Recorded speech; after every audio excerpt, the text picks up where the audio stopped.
सुबह से जब रात से ये आग लगी है नार के जंगल में, तो फॉरेस्ट की टीम भी सुबह से यहाँ पहुंची हुई है। फायर ब्रिगेड की गाड़ियाँ भी ऊपर नेशनल हाईवे पे आई है।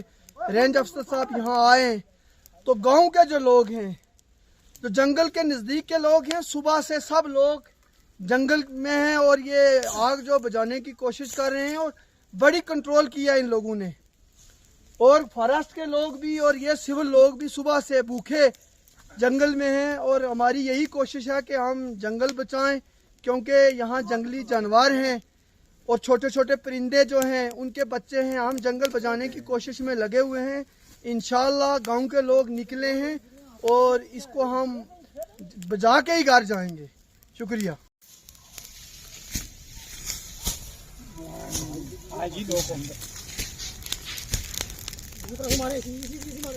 खड़े रहा नहीं इधर लगी ये